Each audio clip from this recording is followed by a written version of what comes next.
Hey guys, welcome to Chef Grace's Place. Today we have Paul Haleko from FEWSPIRITS. Hey, glad to be here, Grace. Glad to have you.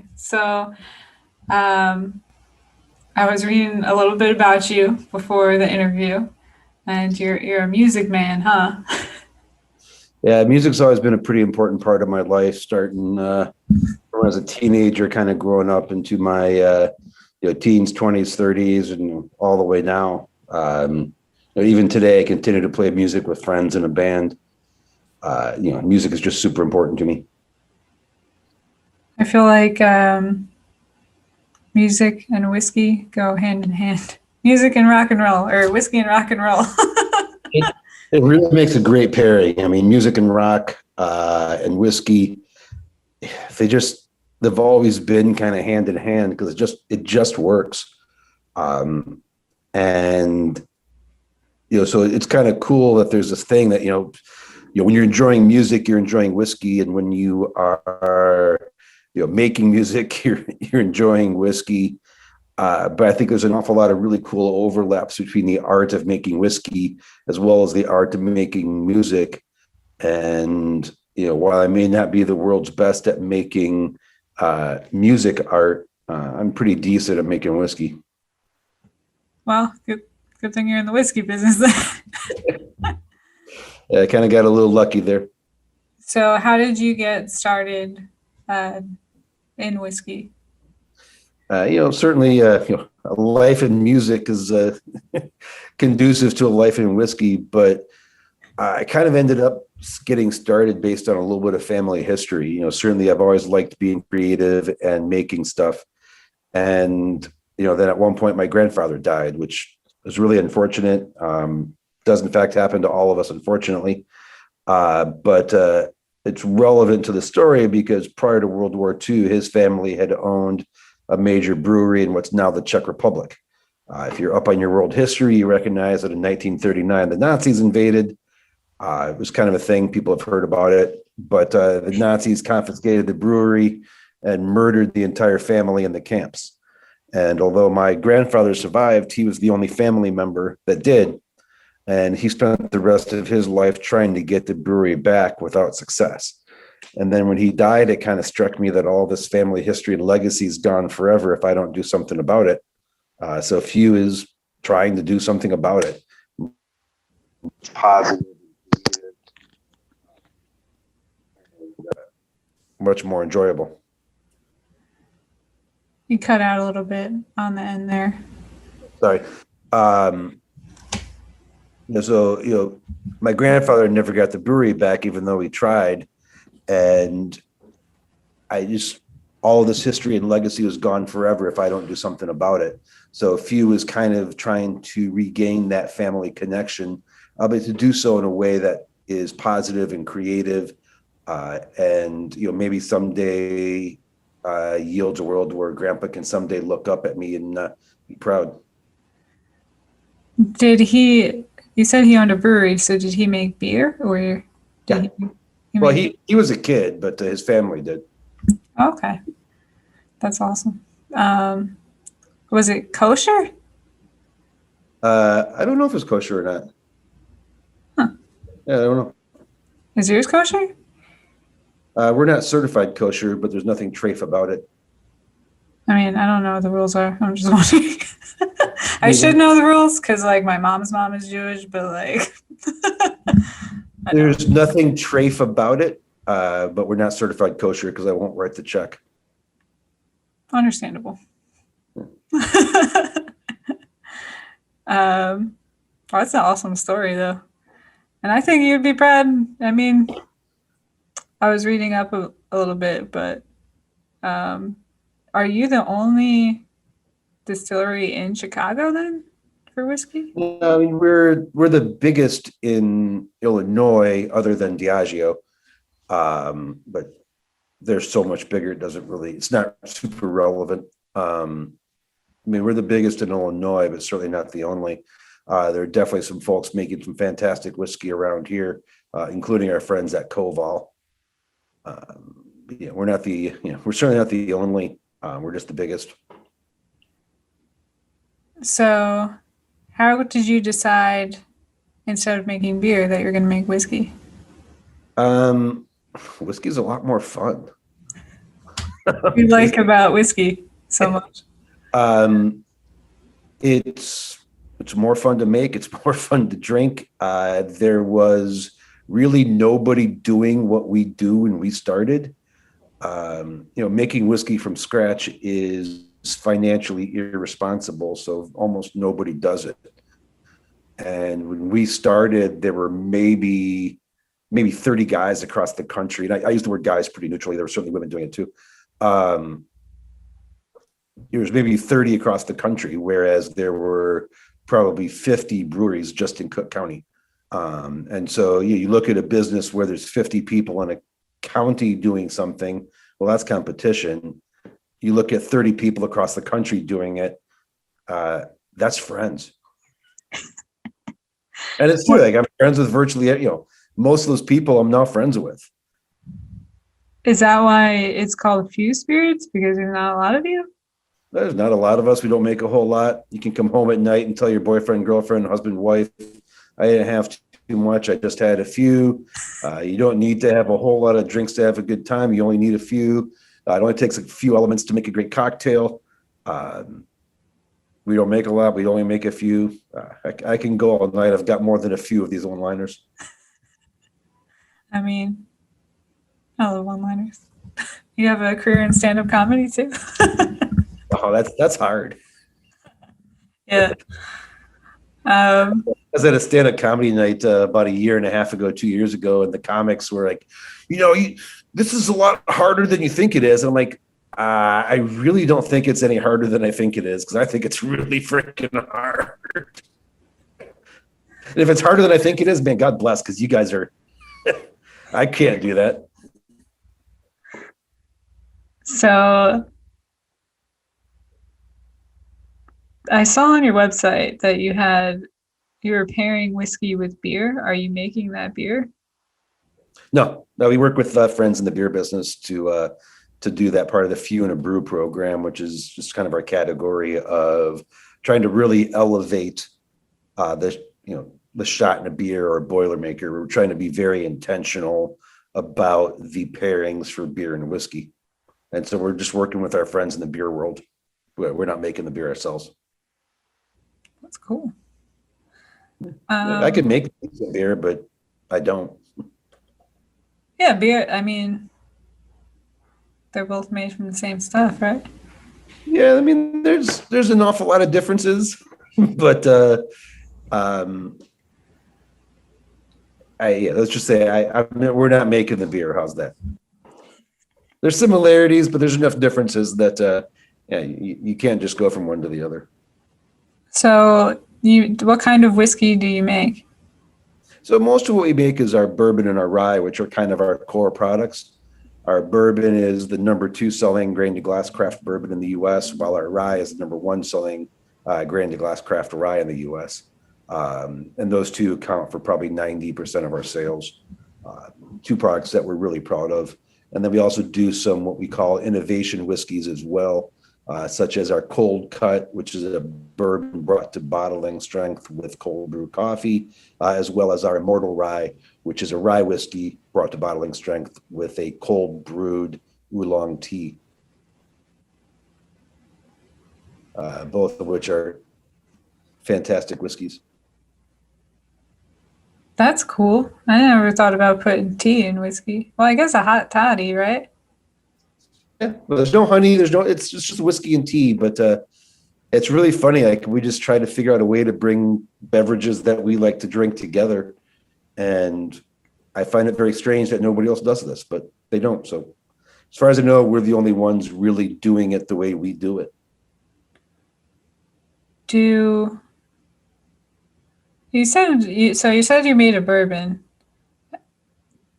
Can it be called bourbon if it's outside of Kentucky? Absolutely. Bourbon just has to be made in the U.S. It does not have to be made in Kentucky. Oh. Certainly most of it is made in Kentucky, to be sure, but that's not the rule. Bourbon is an American product rather than a Kentucky product. I didn't know that. I thought it Now was you know. like the champagne thing. You know what I mean? Well, it is, but for America, not for Kentucky. Yeah. Huh. Um, so you're putting coffee in one, you're putting tea in the other. What are you doing? What else are you doing?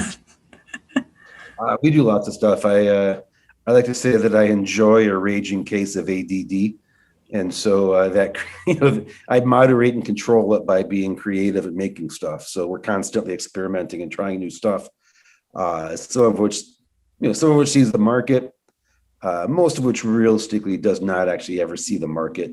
Just ends up as kind of a draft, and we keep boxes of our experiments around. And when people come by the distillery, sometimes we'll give them a peek and say, "Hey, check this out. This is kind of fun. Hey, check this out. This is kind of fun." But we're never going to sell it for any number of reasons. But we get to play. We get to have fun. Again, it's this kind of concept of trying to make whiskey in a musical style. I'm a raging deadhead, and so improv is always really key to my musical journey. And we try to take that same improvisational approach to making whiskey, which doesn't work so well because of the time frames involved in making whiskey.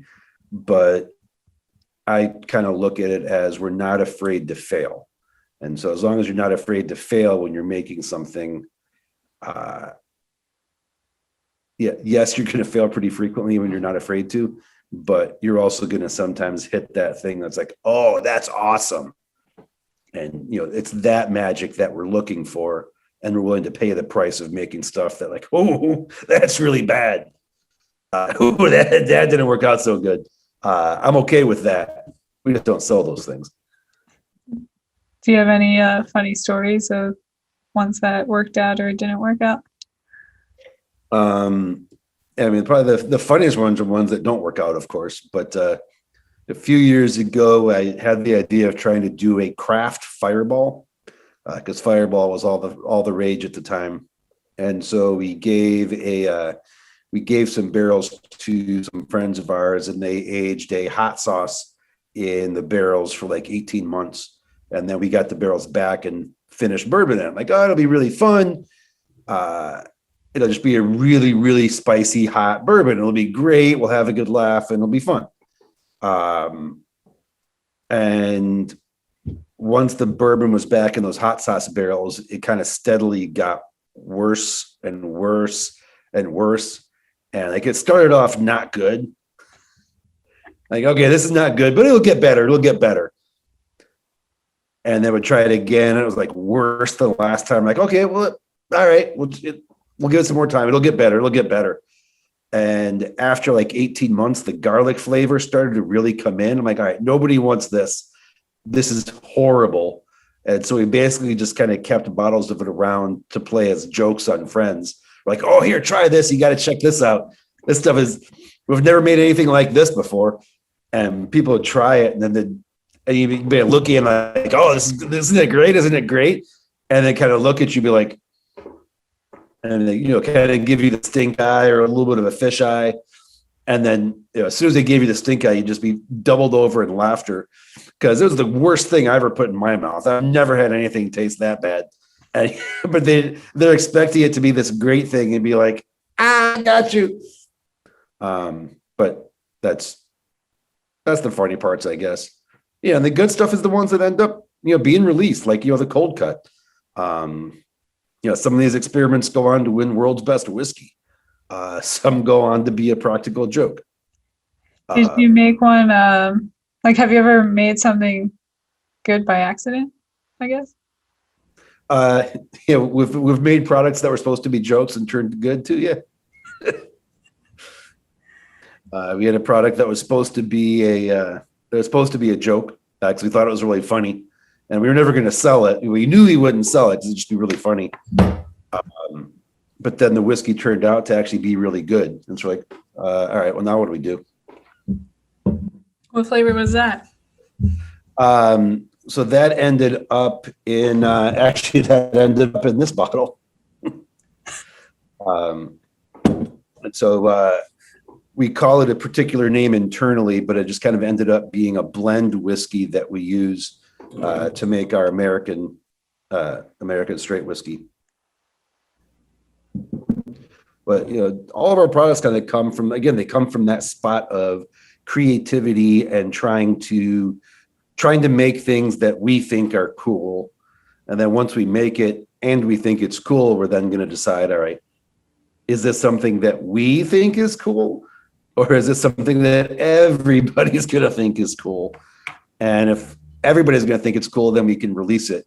But if it's just us that think it's cool, we just got to keep it for ourselves and have a good time with it. Well, back to the Fireball thing. I thought it was interesting you used hot sauce because pretty sure Fireball is actually the spicy variety of cinnamon. Correct. Again, we weren't trying to copy it exactly. We were trying to do our version of it. Does that make a... I don't like copying something. I don't want to copy what somebody else is doing because that's not fun. That's not creative. That's not enjoyable. But something that's new and different, I'll try that. And so no, it's not. It was never going to be an exact copy of Fireball because A, you, B, I'm not interested. Yeah. Is Fireball whiskey though? Fireball is technically a liqueur. Liqueur. Yeah, it is sweet. There's way too much sugar and other chemical in there for it to be a whiskey. Yeah, I remember like at some point they said like there was some like preservative ingredient in it that they're like, we're gonna ban this in the United States or something. It was banned in Europe because they use propylene glycol in it, which we do not use in our whiskeys, to be very clear, because you can't use propylene glycol in a whiskey. But Fireball is not a whiskey, so they could use it. That's some inside baseball stuff. That's probably not that. That's probably a little bit less interesting to a lot of people than others. I think it would be interesting. People in the podcast talking a lot about sustainability recently. Fireball is not the most sustainable product. No, it's not. But it's cool that you're talking about sustainability because it is something that's really cool and super important. We actually just won Sustainable Distillery of the Year for the world from the World Whiskey Awards. So that's something we're kind of proud of based on a lot of our green efforts that we've made over the last several years. And so I think it's kind of cool that we're starting to see a little bit of recognition. We don't do it for the recognition, of course. We do it because it's the right thing to do. But it doesn't suck to get recognized either. So what exactly are you doing differently compared to other practices? All of our electricity comes from wind power is certainly one of it. I mean, that takes a huge, it's a huge load of energy that, we're getting from wind. Two, we've rejiggered a lot of our supply chains to shrink our supply chain. All of our grain comes to us from as close to home as we can get it. So our supply chain there is short. We rejiggered our supply chain for our glass bottles so that it comes to us from Indiana rather than South America, which also then obviously is a much shorter supply chain. We rejiggered our glass deliveries so that we're using about 90% less cardboard. We rejiggered our packaging to use about 30% less cardboard. And so, these are all kind of things that we've done that really try to reduce our footprint. We're not saints. We're not perfect. There's always room to go. But it's a process and we're on that process and we're doing a lot of that work to try to continually improve our operations. We're not perfect, but we're trying, we're striving. And that's cool. We're never going to be perfect, ever, but that's okay. We're trying. As long as you try, But no, that's awesome too that you're getting all your glass and stuff in America. It's it does matter. Shrinking the amount of cardboard we use, shrinking the distance the glass travels to get to us, using American glass, using American, all these things matter, ecologically, but it's also better for the US. It's better to use American glass than foreign glass. It's better to use American grain than foreign grain. It's better to use American this or that than other stuff. It's just better. Yep, I agree.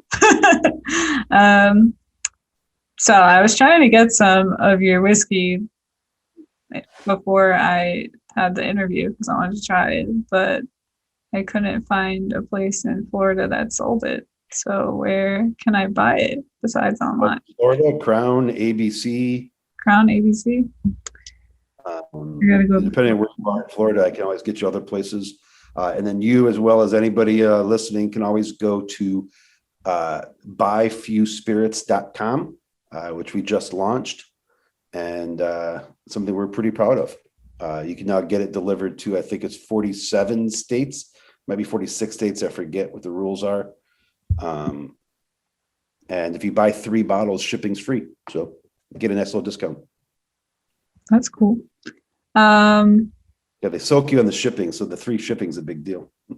They really do. It's $14 a bottle. It's crazy. I'm like, what?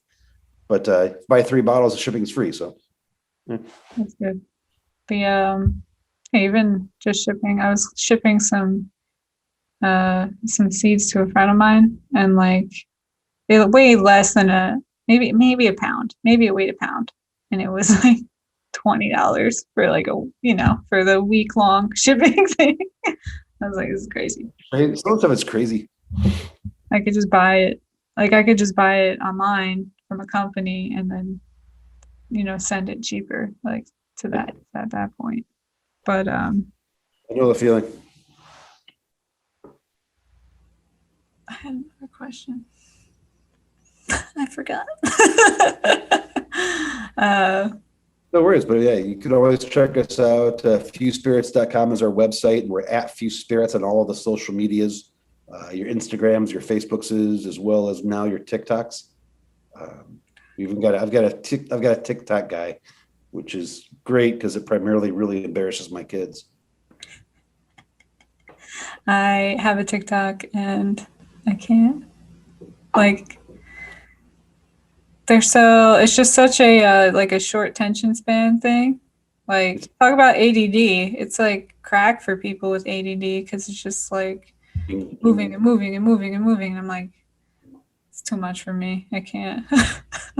I try to put things up there for like, promotion stuff, but like it's way too much. It'll suck you in. Exactly.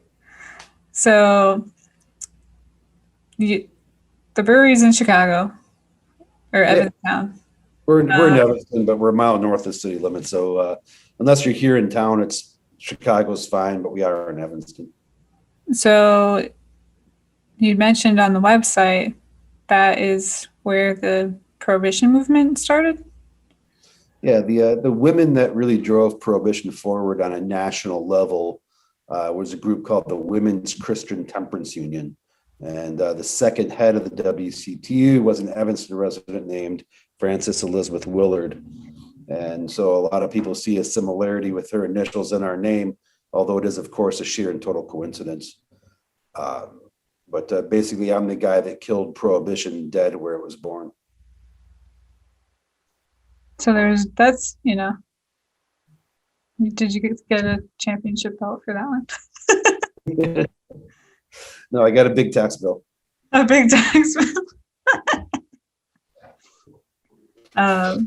So that's really cool. So basically did you have to get anything like laws repealed or something in the town or the county to open? Yeah, we got all the alcohol laws got revamped. We had to get the zoning revamped, fire, food, all sorts of stuff had to get changed. And but we were working with the city, we were able to get it all done. Took a while, took a lot of work, but the city's been a really strong partner for us over the last 10 years. And we're coming up on our 10th birthday in just over 2 weeks as of this recording. So we're pretty excited about that. I remember after the first year, like, holy crap, we survived a whole year. This is pretty awesome. And then we survived 2 years. Then we survived 3 years. Like, oh wow, this is this could actually work. This is pretty weird. Now here we are, we're number one in our category across the US. We're, been on the market now for 10 years, and it's exciting. So what's your favorite whiskey cocktail? My favorite whiskey cocktail is probably the Boulevardier. Some that? days we'll go Manhattan, but a Boulevardier, it's basically a 1/3, 1/3, 1/3 with whiskey, Campari or Aperol or Cappelletti, and then sweet vermouth. And so you get some big, bold flavor from the whiskey, you get some bitter from the Italian aperitivos, and you get some sweetness from the vermouth, and you get this big, rich, full flavored cocktail that's got bitter, it's got sweet, it's got fruit, it's got grain, it's got oak, it's got all these amazing flavors all rolled up into one. And it's the perfect cocktail before dinner because it gets you hungry. It's the perfect cocktail after dinner because it helps you digest. And it's a great cocktail during dinner as long as you're not eating something like fish. Or your steak dinner. That steak. sounds really good. I think I would like that. Yeah, it's a little strong flavor to go with fish, but if you got the right fish preparation, I'm sure it'd be good for that too. Yeah, maybe like a fermented fish. Yeah, or something big and bold, like a pepper crusted, or maybe like a tuna in a heavy sauce or something. Sure. Or have you ever had bacalao? No, I'm not. I don't eat a whole lot of fish, so my fish pairings. I'm not the best judge for fish pairings. I eat tuna, and every now and then I'll have like a fish fry. But I mean, fish fries are barely fish; it's primarily breading. That's true. That's why it tastes so good. Exactly. Drown it in tartar sauce, you'd be all right. Yep. All right. Well, thanks for coming. Well, thanks for having me on. It's always a pleasure, and hope you have a great day. Yeah. Hope you have a great day. Thanks for watching, guys. Go check out FEWSPIRITS and all the links below. And if you've tried FEWSPIRITS, leave a comment in the description and let me know what you think. Woohoo! All right. Thanks, Grace. See you, everybody.